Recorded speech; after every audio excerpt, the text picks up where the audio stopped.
중소기업 기술보호 온라인 교육 과정 모듈 5 기술보호 10대 핵심 수칙 물리적 보완. 중소기업들이 모여있는 한 산업단지. 폭우가 쏟아져 모든 업체의 업무가 중단됐는데요. 그런데 이게 무슨 일일까요? 한 업체는 폭우의 피해가 없는 듯 공장이 잘만 돌아갑니다. 김 사장은 자연재해를 대비해 다양한 보안시설들을 구비해 놓은 게 아니겠습니까? 기술보호의 70% 이상의 사장님들이 예산을 배정하고 있지 않은 상황. 6개월 후 돈이 아까워 시스템의 보안 설비를 나몰라라 했던 사장님들. 일이 터지고서야 땅을 치고 후회를 하는데요. 반면 자나깨나 보안에 신경 쓴 김 사장은 6개월 후 주변 공장들의 가동이 중단되면서 사업이 더욱 번창했다고 합니다. 물리적으로 이루어지는 정보 유출 및 파괴는 자연재해 및 파손으로 시스템이 훼손되거나 내 외부인의 출입으로 인한 정보 유출 및 파괴가 대부분인데요. 이러한 자연재해나 환경적 요인으로 주요 시스템이 손상되는 것을 막는 물리적 보안 시스템에는 어떤 것들이 있을까요? 이번 시간에는 물리적 보안의 목적 및 범위와 기업 내 출입 통제 관리에 대해 알아보겠습니다. 또한 물리적 보안 설계 시 주의사항과 물리적 보안의 통제 항목별 기능과 권장 수준에 대해 살펴보도록 하겠습니다. 그럼 학습을 시작해 볼까요? 물리적 보안의 목적 및 범위. 중소기업의 기술보호 10대 지침은 불법적인 기술 유출 방지를 위해 꼭 지켜야 할 10가지 내용을 담고 있습니다. 이러한 10대 핵심 수칙 중 정보 시스템 보안을 위한 물리적 방법으로는 개발 시설 및 제조 설비가 있는 장소에는 지정, 인가된 인원만 출입을 허용하는 것과 카메라나 스마트폰 반입을 금지하고 감시 카메라를 설치하는 것이 있는데요. 이에 대해 좀 더 자세히 알아보도록 할까요? 물리적 보안의 목적은 기업의 시설 및 지적 자산을 보호하고 임직원의 안전은 물론 재난을 예방 및 대응하며 불법 도 감청을 사전에 방지하는 것입니다. 또한 장비가 훼손, 파괴되거나 시스템의 성능 저하 및 작동 불능 상황을 예방하고 대처하기 위한 것인데요. 이를 위해서는 재난자동 경보장치 및 소화 설비를 설치해야 하고 정보와 장비가 유출되지 않도록 장비 잠금 장치와 이중으로 잠금 장치가 되어 있는 문서함 등을 구비해야 합니다. 보안의 범위는 회사를 방문하는 사람과 차량의 출입을 통제하는 것입니다. 또한 기업 자산이 외부에 불법 유출되지 않도록 관리하고 CCTV 같은 영상 장치를 활용해 위험 요인을 감시하고 통신 보안을 유지해야 합니다. 기업 내 출입 통제 관리. 기업 내 출입 통제 관리는 어떻게 이루어져야 하는지 알아보도록 하겠습니다. 기업 내 주요 시설 구분은 기업 규모에 따라 다를 수 있으나 대체적으로 크게 4곳으로 공용구역과 직원 및 관계자가 이용하는 일반 구역, 기업의 업무를 지원하며 중요 설비가 위치한 전기실, 기계실 등의 제한구역, 마지막으로 연구소, 생산라인, 전산실 같이 핵심 기술 및 경영 정보가 있어 기업 운영에 치명적 영향을 주는 통제구역이 있습니다. 그럼 각 구역별 보호 대책을 알아보도록 할까요?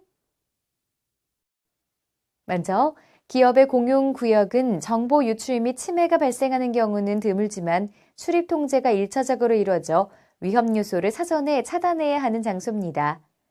RFID 태그와 ID카드 등의 사원증, 인터로킹 포탈 도어를 설치해 비인가된 외부인의 출입을 제한해야 합니다. 또한 외부인이 방문할 때는 신원을 확인하고 임시 출입증을 발급하도록 하는데요. 출입을 통제할 때는 임직원이나 외부인에게 과도한 불편을 주어 거부감을 주지 않도록 해야 합니다. 그리고 정보 유출의 매개체가 되는 정보기기의 출입이 제한하도록 관리해야 하는데요. 엑스레이나 문형 금속 탐지기 등은 현실적으로 중소기업에 설치하기 힘든 실정이므로 기업 내에서 자체적인 확인 시스템을 갖추도록 해야 합니다. 이와 더불어 방문한 차량과 인원은 감시 카메라로 확인하고 차량 번호판을 인식하는 시스템과 역방향 진입 금지 시스템을 설치해 혹시 모를 사고를 미연에 방지해야 하는데요. 이 또한 중소기업의 재정 능력상 구축이 곤란할 경우에는 보안 요원을 두어 관리토록 하는 것이 중요합니다. 그리고 회사의 창문은 불법 침입 및 자연재해를 대비해서 설치해야 합니다. 두 번째, 일반 구역의 경우 주요 정보에 대한 보호의식이 약해지기 쉬운데요. PC는 반드시 부팅 암호, 윈도우 암호, 파일 암호, 화면 보호기 암호 등을 설정하고 중요 문서는 캐비닛 등에 보관해 정보 유출을 막는 것이 바람직합니다.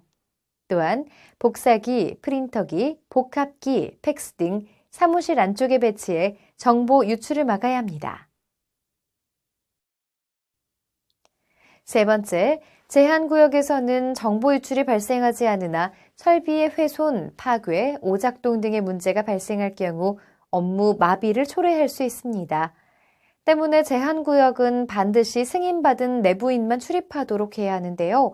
제한구역의 출입을 통제하는 보안 방법은 ID카드, 생체정보 인식 시스템, CCTV, 출입 대상 관리 등 어떠한 방법으로라도 출입자의 로그 관리가 돼야 합니다.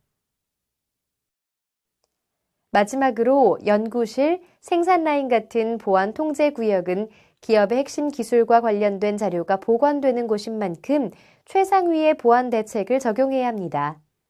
제한구역과 통제구역은 주요한 시설과 자료가 산재해 있어 중요 정보가 유출된다면 지속적인 기술 개발 및 매출 증대에 어려움이 발생할 가능성이 높아집니다. 따라서 백업센터 설치와 통제구역에 대한 경고 문구 부착, 전원 공급 장치, 항온 항습 장치, 화재에 대비하는 장비 및 침입 경보 장치 등을 설치하는 것이 필요합니다. 제한구역과 통제구역은 어떻게 다를까요?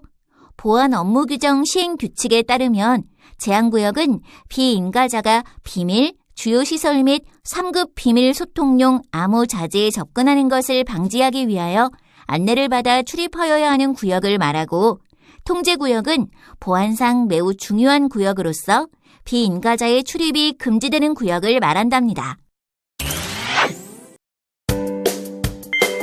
물리적 보안 설계 시 주의사항.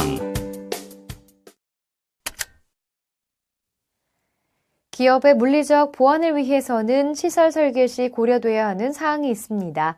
먼저 건물 외부의 경우에는 위험물체가 기업 시설에 피해를 주지 않도록 담장 및 울타리를 설치해야 합니다. 다음으로 건물 내부의 경우에는 벽은 완전히 밀폐돼 있어야 하고 문은 최소 2개 이상으로 구성해 하나는 비상 상황에만 사용하도록 해야 합니다. 또한 안정적 전류 공급을 위해 서지 보호기, 정전압기, 무정전 전원 장치를 구비해야 합니다. 수도와 가스 배관은 누수 감지기와 차단 밸브가 설치되어 있어야 하며 화재 탐지 센서와 경보 장치 스프링클러, 소화기가 있어야 합니다. 물리적 보안이 미비할 경우 승인받지 않은 사람의 출입으로 인해 도난, 절도뿐만 아니라 주요 기술이 불법 유출될 수 있는데요. 정전, 통신장애, 천재지변 등으로 업무가 중단될 수 있으며 물리적인 요인으로 저장된 문서가 손상, 파괴될 수 있으므로 별도의 장소의 백업센터 또는 정기적인 백업을 실시하는 등 사전에 대비책을 강구해야 합니다. 또한 시스템 파일과 시스템 디렉터리를 특정한 자격 없이 수정할 수 없게 보호하는 무결성 손상 시스템으로 기업 정보를 보호해야 합니다. 이번에는 물리적 보안 대책을 살펴보겠습니다. 물리적 보안 대책으로는 잠금 장치 설치, 보안 요원과 감시 카메라 배치, 출입 통제 시스템을 통해 방문자의 접근을 통제하는 것입니다. 기업의 지리적 위치도 중요한데요. 가시성이 확보되고 지역 범죄율이 저조해야 합니다. 또한 인근에 경찰서, 소방서 등 공공기관이 가깝고 자연재해로부터 안전해야 합니다. 그리고 보안을 위해 직원은 사원증을 폐용해야 하고 각 컴퓨터엔 부팅 암호, 파일 암호, 화면 보호기 암호 등 잠금 장치를 설치해 정보 유출을 막아야 합니다. 물리적 보안의 통제 항목별 기능과 권장 수준. 물리적 보안의 통제 항목별로 어떠한 기능이 있는지 알아보겠습니다. 먼저 보안 운용팀은 기업 안전을 위한 전체적인 보안 계획을 수립, 운용, 통제하고 보안 상황실에서는 보안 장비의 작동을 파악하며 기업의 외부와 내부를 통합적으로 감시합니다. 그리고 보안 인력은 24시간 교대 근무를 하고 경보 상황에 신속히 대처하며 외곽 감시에서는 감지 센서와 CCTV로 1차 침입 상황을 감시합니다. 정문 보안에서는 대테러 장애물을 설치해 건물 파괴 행위를 방지할 수 있도록 조치하고 방문자 관리에서는 방문자의 출입 목적, 시간, 방문 장소를 확인하며 CCTV로 중요 장소에 침입하지는 않는지 감시합니다. 또한 서버와 장비들이 모여있는 전산실과 같은 주요 구역은 허가한 사람만 출입하게 하고 그 대상은 개폐 장치가 식별할 수 있도록 합니다. 마지막으로 창문을 통한 불법 침입과 투척물에 의해 기물 파손이 일어나지 않도록 미연에 방지해야 합니다. 판례에 따르면 물리보안은 접근할 수 있는 대상자가 접근 방법을 제한하는 것이라고 명시되어 있는데요. 특히 중소기업은 자금력과 인력 한계로 기술 보호를 대기업과 같은 수준으로 영업비밀을 완벽하게 보호할 수 없다는 것을 인정하고 있습니다. 하지만 물리적 보안을 위한 최소한의 필수 항목들이 있는데요. 하나씩 살펴볼까요? 첫 번째, 핵심 출입구나 중요한 기계장치가 있는 장소는 CCTV 등 보안장치를 설치해 출입자를 감시해야 합니다. 두 번째, 연구소, 개발실, 임직원실 등 핵심 부서는 제한, 통제구역으로 지정해 출입을 제한해야 합니다. 세 번째, 직원 출퇴근 시에는 사원증을 착용하고 빈손 출근, 빈손 퇴근을 실천하도록 합니다. 네 번째, 통제구역을 출입할 경우에는 출입 상황을 기록하고 통제구역 밖에 별도의 사물함을 설치해 출입 시 정보기기, 카메라, 저장 매체 등은 소지하지 않도록 관리합니다. 이 4개의 항목들은 내부 직원뿐만 아니라 협력업체 임직원에게도 동일하게 적용되어야 한다는 점 꼭 기억해 두세요. 지금까지 기술보호 10대 핵심 수칙 중 물리적 보안에 대해 함께 알아보았는데요. 물리적 보안으로 기술 유출의 위험성을 방지해야 할 것입니다.